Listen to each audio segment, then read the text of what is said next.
Are you letting your drone's quick shot preset flight modes do all the work? They're fine, but they're also predictable and sometimes can look a little bit amateur. And they're holding your footage back. But what if I told you the problem isn't your drone, it's that you're letting the drone be the pilot? And the secret to stunning professional looking footage isn't a hidden menu or expensive app. It's already in your hands. Your drone's controller is the key, and today I'm showing you 16 powerful cinematic shots that are hiding in plain sight. And we're not talking about basic quick shots, we're talking about manual stick movements that will immediately transform your videos from basic to professional. And they'll work with any drone. Let's get into it. G'day friends. Now when I say cinematic shots, I'm talking about combining simple inputs on your controller to create complex, elegant camera movements. And honestly, mastering these manual controls is the single biggest leap you can take forward flying like a pro. So I'm going to break down all 16 shots, and for each one, I'll show you exactly what to do with the sticks so you can nail that shot. And by the end of this video, you'll have a complete toolkit for shots you can go out and practice today. And before we get to move number one, here are 3 rules that make all of these look better instantly. And don't worry if you don't know any of your camera settings, because you can do all of these moves with your camera set on auto if that makes it easier for you. So what you need to do is you need to pick one move, one idea. Don't climb, rotate, yaw, and pan at the same time unless you enjoy chaos. Number 2 of these rules is to move slower than you think. Cinematic is basically slow but confident. And number 3 is give yourself space. If you're stressed about obstacles, you will fly stressed. So we all cool with that? Good. Let's fly. Now this first shot is a banger because it looks like you planned it. So all you have to do is you put your subject diagonally across the frame like it's sitting on a 45-degree angle. And as you move, you rotate to bring it perfectly into the middle. You're basically moving one way while you're rotating the other. And the stick adjustment for this is left stick push right and right stick push left. And why this works is because it feels like the camera finds the subject and then locks onto it. And a quick tip for this is do it slowly and keep your altitude steady. Smooth is the whole game here. And number 2 is the wide push forward shot. And this is the I'm about to show you something shot. All you have to do is get high enough that the whole subject is in frame with some surrounding environment around it. And then all you have to do is just slowly push forward on the right stick. And why this works is because it's a clean establishing shot. You're guiding the viewer into the scene. Number 3 is the push up and tilt down shot.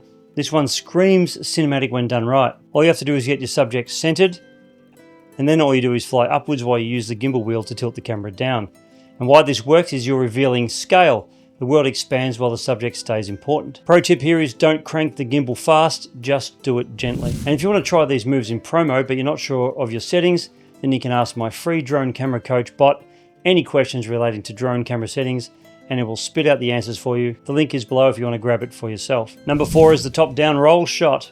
Now we're doing the patterns and geometry stuff. And the setup's very easy. You just point your camera straight down. And once you've done that, you slowly rotate while you descend, as in coming down.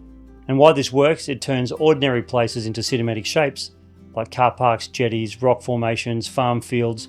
They all suddenly look a bit more intentional, because if you have a shot that's pointing straight down and you're not moving, it's very boring. And the tip here is to keep the rotation speed consistent. Uneven rotation feels a little bit messy. Number 5, the top-down pull-up shot. But this one is super simple, but it always works. And the setup's the same as before. Point your camera straight down, but just start a lot lower. And then all you have to do is just fly up. And why this works is because it's a pure reveal.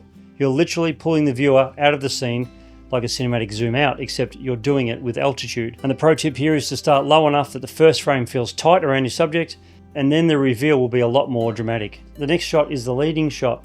And this is where the drone footage starts to tell a story. So choose a subject that extends somewhere, like a jetty or a coastline, a fence, a building edge, and then fly so the subject unfolds as you move. And why this works is because the viewer's brain loves revealing things.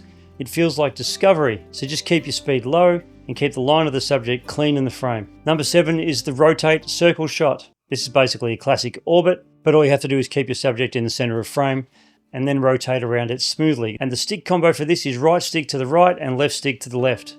And why this works so well is because it creates dimension. You're showing the subject from multiple angles without cutting. And the pro tip here is not to get too close your first time.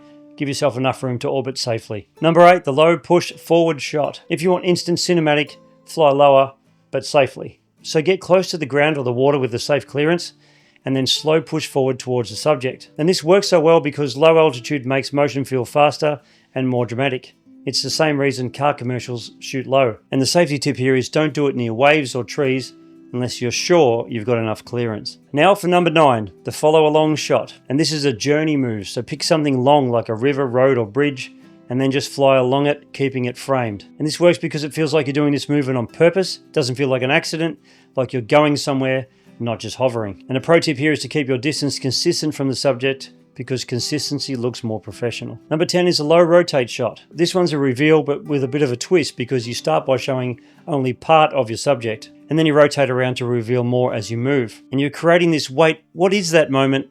And then paying it off in the same shot. And a pro tip here is you can combine this with a slow forward drift as well, if you're confident, but keep it gentle. Number 11 is the flyover shot, another one of my favorites, and this one works for almost any object: rocks, boats, signs, trees, buildings, anything. All you have to do is start low with safe clearance, of course, and then fly smoothly over the object. And why this works is it feels bold and intentional, and it also transitions beautifully into the next shot. And the pro tip here is to keep the object centered as you pass overhead, and make sure you're clear of it, of course, because as much as it would be entertaining, no one wants to see your drone actually fly into anything. This one is the backwards reveal shot, and it's one of the most useful shots on the list. So the trick here is to start close so you can only see part of the subject, and then fly backwards to reveal the full scene. And why this works, it's an instant reveal shot, and it feels cinematic even at a basic location. So start with something visually clean: a boat, a rock, a person, a bridge, or in this case a pier, and then let the landscape reveal behind it.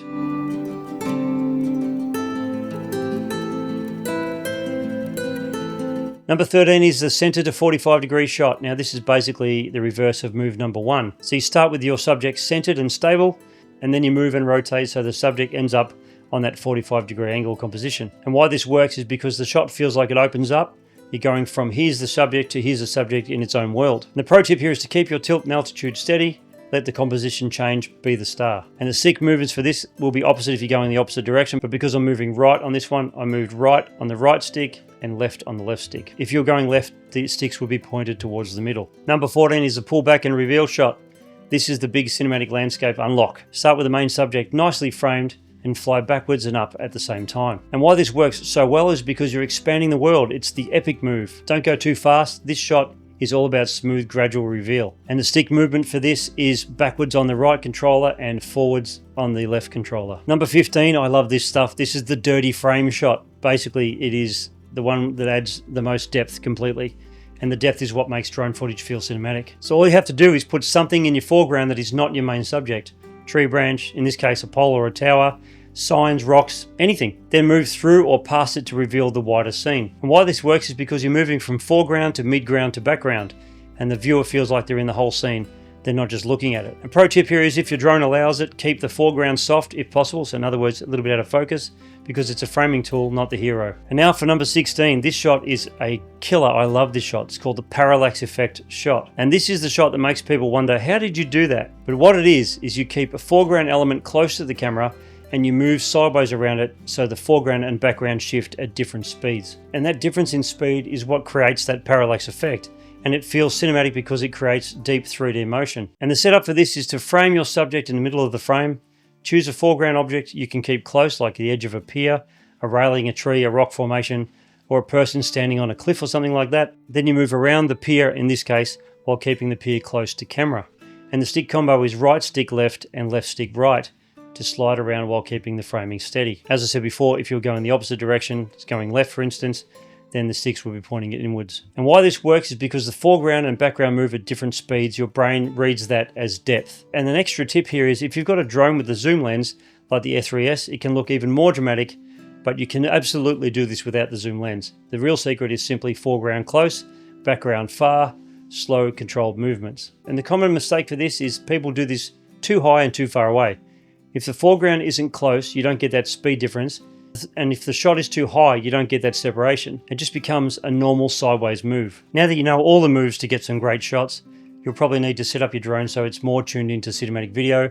And that video right here is where I show you 13 critical DJI settings that you're probably ignoring, and that should help you. All right, friends, fly slow, fly safe, and make something cool.